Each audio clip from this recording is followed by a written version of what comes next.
Hey, what's up everybody? Prospector here with Watcher Realms. I'm sure some of you are wondering what to use your unpolished soulstones on. And in today's video, that's what we're gonna do. We're gonna go over to my top 8 heroes list on where you should use your unpolished soulstones. Without further ado, let's dig in.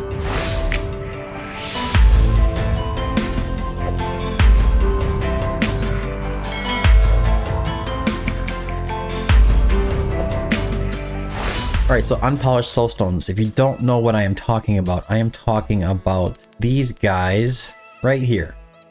The stone, which contains hero power, can aid in awakening legendary heroes, excluding lords.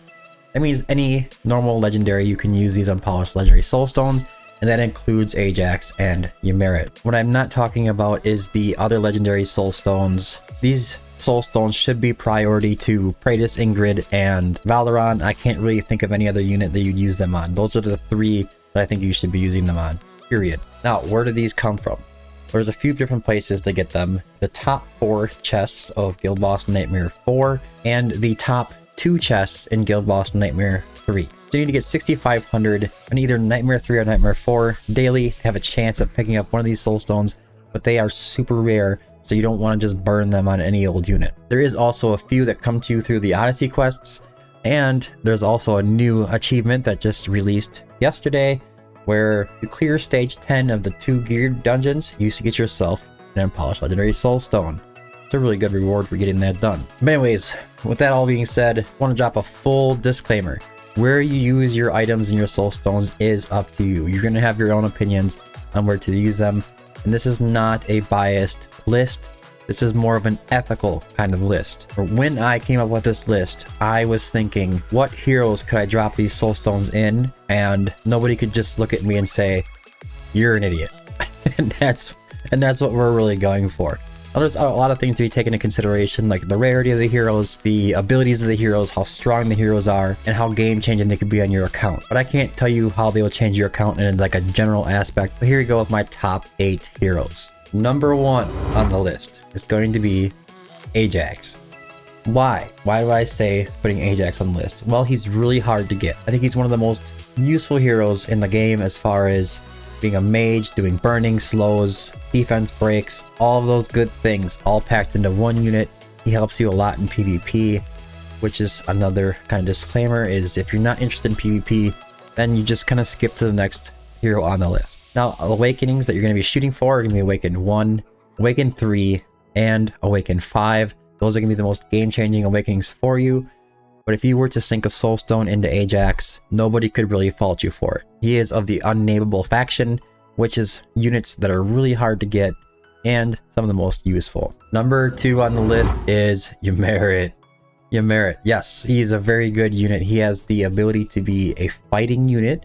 He also can fly up off the ground and change himself into more of a mage style unit, pumping out a ton of damage.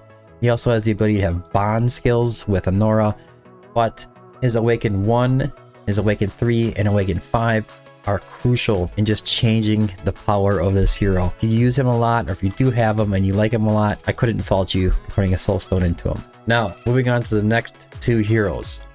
I know that Ajax and Yimet may not be on your top list. They're there for a reason. They are very, very, very hard to get. That is one of the main reasons they are up on top, which brings us to number 3 and number 4. All right, so moving on to number 3 on the list, we have Lady Alexandra. You might be wondering, what am I thinking by saying Lady Alexandra? We don't have Lady Alexandra yet. There's a few guys on the server that do on global, I think like 9 right now. Oh yeah, I'm sure they did put the reviews in. Maybe a little bit more than that didn't put actual reviews in, but she's extremely hard to get, and there's only one way to get her. That's the Apex Arena shop. So that isn't to say that she's bad. She's super good in GBG. She's good at Guild Boss 1 and 2. She's good everywhere. She pumps out a ton of damage. Now, because of this rarity is a good reason why I say using your soulstones on somebody like Lady Alexandra might not be a bad idea. But that is if you are particularly interested in maxing out heroes that you can't have any other way of maxing out. You can't just keep pulling shards to get yourself more Lady Alexandra. The only way she's getting A5 is through soulstones and through the Apex Arena shop. That's all you have for options. So for that reason, I suggest awakening Lady Alexandra as number 3 on the list. let's move on to number 4. Okay, so for number 4, we're kind of following that same exact theme. We're moving right into Init. Init is achieved through the Odyssey quests. You will get yourself 1 Init and 1 Soulstone, and that will bring him to Awakened level 1, but Awakened level 2 is not going to make that big of a difference. Awakened level 3 starts to amp it up a little bit, and Awakened level 5 amps it up as well. Now the reason he is number 4 on the list is because, again, the only way you can get yourself Awakened level 5 in it is you just keep pumping your Soulstones into him. You're not going to pull him from shards. He's not in the summoning pool. I don't know, maybe they'll add him to the summoning pool as a special limited event, but I doubt it. So if you are interested in it and you like to use Init, he's not super top tier for anything in particular. He kind of sticks out a little bit in like Guild Boss 1 and Guild Boss 2. But if you just want to have an Awakened 5 Init for the sake of having him, he could always be used as a good option to sink your Soulstones in. Depends on your priorities. Now, moving on to the rest of the list, I want to say that those units on the top 4 are all up there because of rarity, the ability to get them, and a little bit of their usefulness. You have Ajax and Yimet are super hard to get from Ancients. They take up your Lord Pity. That's the reason that they're number 1 and 2. And we have number 3 and number 4 being units that the only way you will ever awaken them to level 5 is through Soulstones. But moving forward, there's a different kind of aspect of why I have chosen number 5 and number 6. Let's get into it. Alright, moving on to number 5. Lust.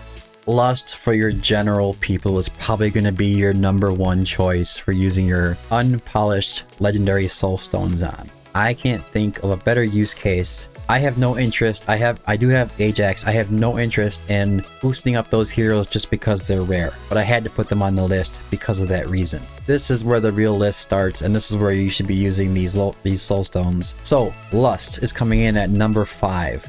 Why? Well, on Guild Boss 2 and Guild Boss 1, she is one of the most highest DPS units in the game, capable of breaking record numbers of 800 million and up. That's a good reason. And every single time that you awaken her past one of these thresholds, which is going to be Awaken 3 and Awaken 5, the amount of damage increase that she's going to get is phenomenal. In Awaken 3, she gets the 20% attack speed boost at full ecstasy stacks. And in Awaken level 5, during the ultimate, basic attack lands 6 slashes in a row instead of 4. Basically a 33% increase in damage during her ultimate. So I mean, Lust is really high up there. With that attack speed boost, she's going to start doing more rage regen for all the units around. She's part of one of the strongest factions as far as taking on PvE content, like Guild Boss and Guild Boss 2. And I don't think there's really much more to say about it. Nobody needs an excuse to use a Soulstone on Lust. Moving on to number 6. Alright, so number 6 on the list is going to be coming in with Kigiri. Now, if this list was biased, if it was a biased list based off my opinion, this guy would be number 1. I can't think of a better option for me to personally use a Soulstone on than Kigiri. Now, Kigiri's awakenings are a bit weird. He's kind of like Lust, where Awaken level 3 and Awaken 5 is where the big damage thresholds are going to be changing. Awaken 1 is kind of like a little bit of a baby thing. Basically, in Awaken 1, he's getting, when launching a basic attack, additionally restores 3 rage and 3% HP. Now, if you know how to use Kigiri, he needs to sheathe during his ultimate, and then he needs to parry when he gets hit. Now, the more often you can make sure that he is sheathed, the more damage he's going to be able to do. When he parries with an Ember Strike, he puts out insane damage. So the more often you can do this, the more damage you're going to do. If you're struggling with rage, I suggest, personally, keep farming gear. You want to be looking for right around 50 to 60% rage regen on your Kigiri, plus having really good damage stats. And to me, this hero is game changing. Every single time I awaken him up, something gets better for me. It's the same thing with Lust. People are bigger fans of Lust because of the bond skill, and she has a little bit more utility in general fights, but Kigiri is the number 1 fighter as far as being a boss killer that I can think of. Now, before we move on to number 7, those are the 2 limited exclusive heroes that you get for a guaranteed 200 or 250 summons, and they only come around every so often. That is one of the main reasons that they are number 5 and number 6. But moving forward, we're going into the more standard legendary heroes. So let's move on to number 7. Alright, with number 7 is my boy Hex. Hex awakenings are insane. He is a DPS magic damage marksman, and he does a hell of a job at it. And I know for a fact that nobody's doing it any better than him. I don't care what you're talking about with Silas or whatever. If you put a DPS check between Silas and Hex on a boss somewhere and they're built right, Hex is coming out on top 100%. Now, which awakenings are the most powerful? Well, every other one. Awaken level 1 is amazing. During the effect of Mad Truth, there's a chance to draw the Fool. Awaken level 1, you unlock the Fool, deals 500% damage 3 times, and inflicts a slow and burning for 5 seconds. This is insane. So once you unlock the Fool, you're going to start seeing massive damage coming out of a Hex immediately.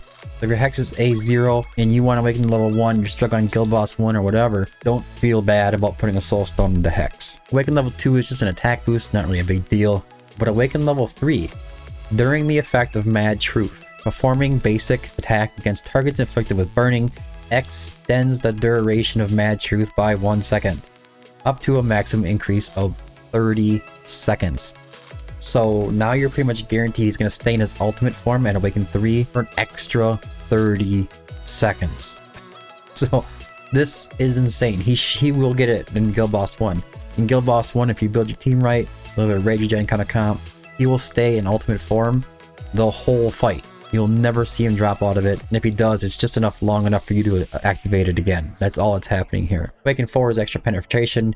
Awaken level 5, each draw returns 1 card of fate and increases each damage dealt by the Joker and the Fool by 30%. So now they're doing an extra 30% damage on the Joker and the Fool, and the Joker deals 400% damage 3 times, and the Fool deals 500% damage 3 times. Now you take that and you add an extra 30%. Oh my gosh. Hex is the man, and I could not blame anybody for using a Soulstone on Hex. Though I would say, if you're not going to be jumping from A2 to A3, or A4 to A5, or A0 to A1, I would just hold until you can.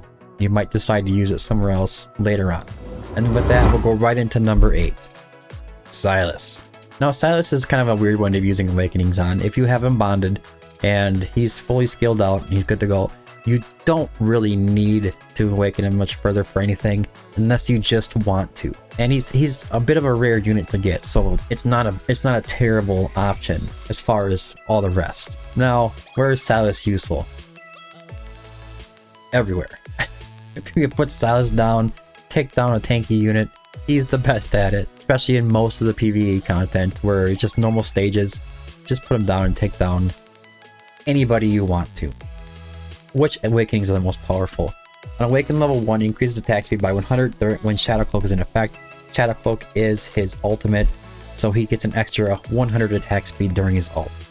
It does make a difference. It does increase his damage quite a bit. It's not super significant though. Now, Awaken level 3, when there are more than 2 marksmen on the field, increases damage of the hero and 1 random allied marksman by 15%. It sounds better than it kind of plays out. It really depends on the other marksman that he increases damage for. If it's a Hex, it's like an A3 or an A5, that 15% could just equate to millions of damage. So Awaken level 3 is a pretty good option, but really, the Awaken level 5, the Mark of Eye of Curse will increase physical damage to the target by 15%. This is going to increase Silas's damage directly by another 15%, and it really depends on where he is as far as your damage goes. If he's popping 200 million, you know, he's going to get himself an extra 20 to 40 million damage. It's a good option for a lot of people to be awakening Silas, but though I would personally say to stick to the limited exclusive heroes or further up on the list even, if you can. Now that is not to snub all the rest of the heroes that are in the game. I do have a couple of honorable mentions that I want to bring up. The first honorable mention I want to bring up is going to be Twyla, and that is because she is really good for PvE content as well, and her damage is phenomenal. I just don't have her up there on the list because in my opinion she's not as game changing. She's a wonderful unit, but in general content she's not used as often. And these are in no particular order, so the next one is going to be Zilla2's A3. If you can bring Zilla2 to Awaken level 3, you can increase her ultimate time by an extra 10 seconds. And with Infernal Blast kind of counts for Guild Boss, it can make a big difference on how much damage you're going to be doing and push you past that threshold. So if you're stuck on getting 50k on Guild Boss, go ahead and awaken your Zilla 2 to wait level 3 and you won't have to feel guilty about it in any kind of way. Next honorable mention is going to be Jira. Jira is super useful for a lot of people, especially if you have a Praetus. One of the reasons I don't have her in the top 8 is for that reason, that most of the people in the game don't have Praetus and they're not able to take full advantage of her abilities. So that reason I do suggest holding off unless you do have them. But she is a good option. She has some really nice awakenings that increase her damages quite a bit. We have 2 more for honorable mentions. The first one is going to be Elowen. Now, Elowen's awakenings that I'm suggesting that you try to go for is only if you're struggling with something like Guild Boss 2, Apocalypse 2 to get past 120k. If you're struggling with poisons on the Titan's Drake phase, bringing her to awaken level 3 might make that big of a difference for you. And on that awaken, she has a 20% chance to dispel debuffs from an ally when she heals them, which could be game changing for you in Apocalypse 2. And the last one that I have on the list, last but not least, is Hatsuit. Hatsuit is a really rare unit to pull. She is in the regular summoning pool, but her rates are a lot lower than other legendary heroes, and she is an awesome hero. For her awakenings, if you're going to awaken your level 3 or awaken 5, that could be a good option for you if you just really like Hatsuit. But I definitely would suggest, again, sticking to the top 8 heroes that I put on this list, unless you just don't want to for some reason. These other honorable mentions are a good option. But anyways, guys, that's all I have for today's video.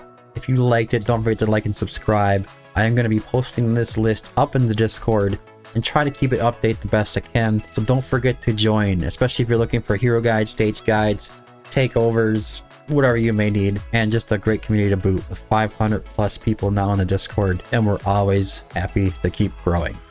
But anyways, guys, thanks for tuning in. Until next time, keep digging.